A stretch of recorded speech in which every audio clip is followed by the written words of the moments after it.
That's how I got involved in this crazy UFO field. Through the 50s and 60s and 70s, we referred to aliens as extraterrestrials. But now that science has been catching up with us to a certain degree, we have changed our definition of an alien. It's probably more accurate to call them extra-dimensional beings, because that would explain their ability to traverse vast distances. They operate in more dimensions. I mean, even the current theoretical model of the universe is upwards of 30 dimensions. So we're living in a multi-dimensional universe, and so it's not uncommon to theorize that we're going to encounter beings that operate in more dimensions than we do. And that would explain a lot of the phenomenon related to UFOs, how they're able to appear and disappear, move very fast, do all the things that the ETs go, walk through walls, have remarkable psychic abilities, and communicate telepathically. It would really go a long way to explaining the phenomenon surrounding it. What looks like magic to us can really be explained through extra dimensionality. Are any of us really prepared for the kind of paradigm shift that would come with not just disclosure, but with contact and communication with intelligences from other worlds? Is it possible that as a species we have reached the point that our minds actually filter and generate acceptable constructs, which all too often become our day-to-day realities? There is so little of your reality that is really based on truth that it's just stunning. Ho sentito dire che ci sono altri mondi abitati. I've heard that there are other worlds that are inhabited. E Padre Pio rispose. And Padre Pio answered.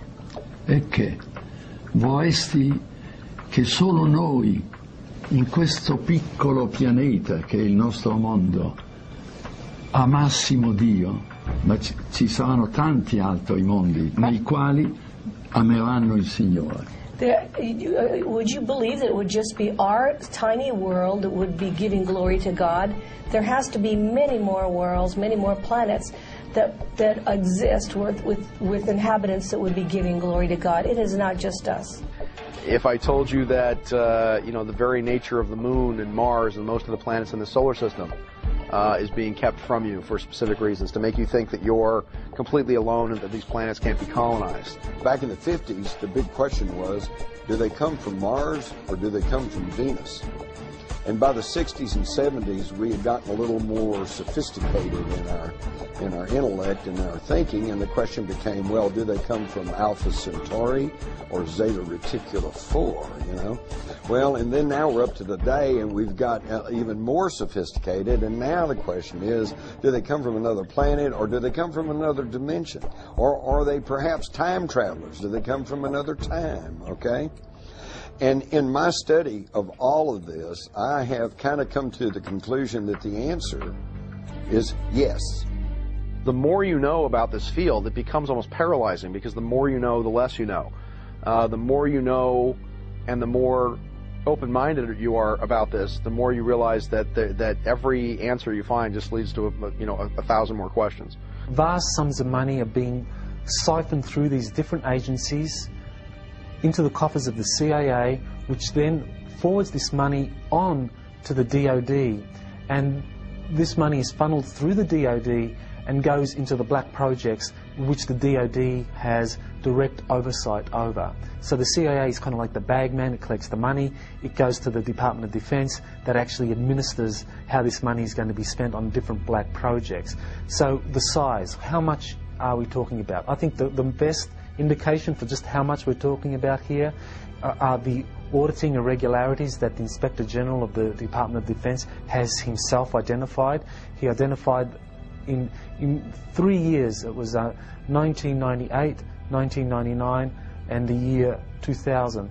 In those 3 years, we identified on average $1.7 trillion could not be accounted for in the Department of Defense budget. In other words, this was money that was being moved around in ways that could not be accounted for. And I think what that indicates is the true size of the black budget.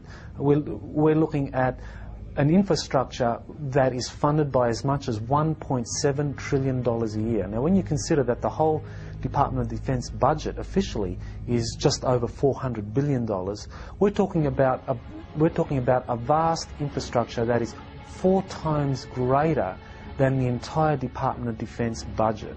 As Jack Nicholson would say, you can't handle the truth. Is it possible that ancient and secret societies exist that have always had the real but hidden information? And have they, as a result of their ongoing familial knowledge, been manipulating and governing virtually all countries down through the centuries? Researchers point to the Illuminati and the power elite and their use of propaganda as carried by the mainstream media.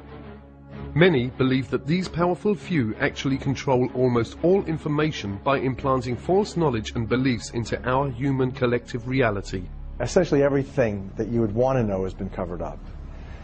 From the electrogenetic magnificence of your DNA being a spiritual antenna to the Creator, to the most amazing Pythagorean mystery school mathematics that is essentially freeing to humanity, in essence also very, very clear that everything in our world is a divine creation, and as the math is the expressive tool of the Creator for creationism. The United States government, the leader of the free world, is totally controlled by a wealthy oligarchy, a small handful of people that are just super rich. Most of them are not even in government, but they tell the government what to do. These are the people who are behind the UFO secrecy. They don't care if you know there's ETs out there.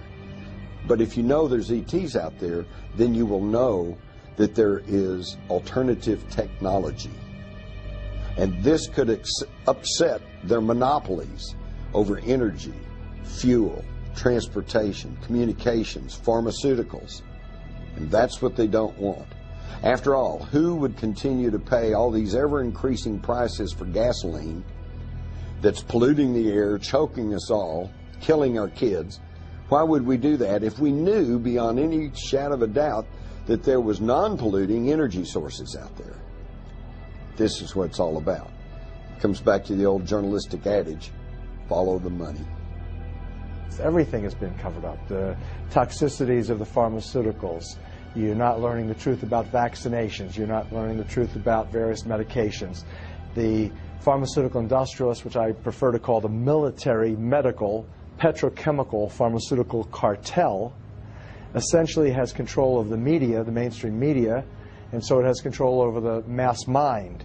And as a result of those powers that they assert, people are not given factual information upon which to make informed decisions. They're given propaganda, and as a result, the choices that people are making are genocidal.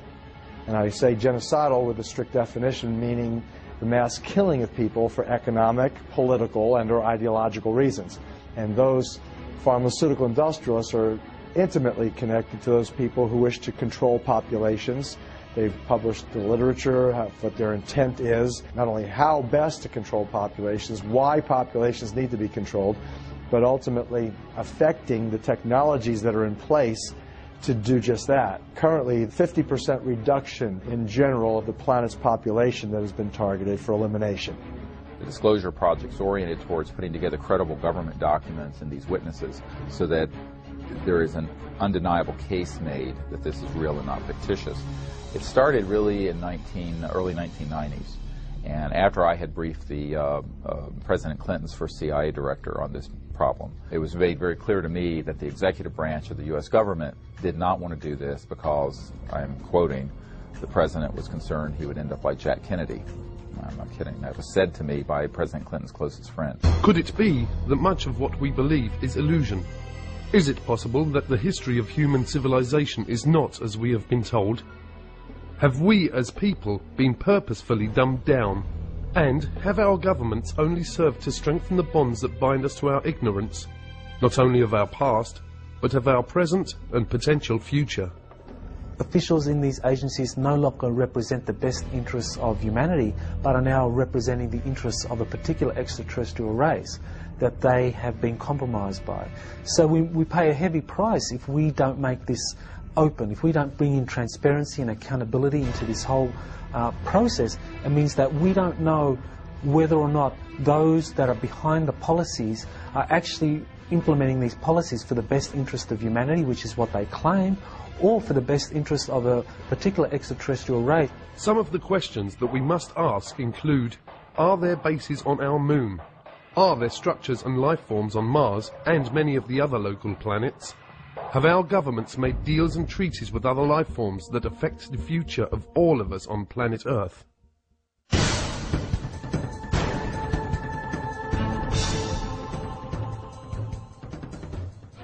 These people will continue zipping through our atmosphere, checking nuclear plants and so forth and so on.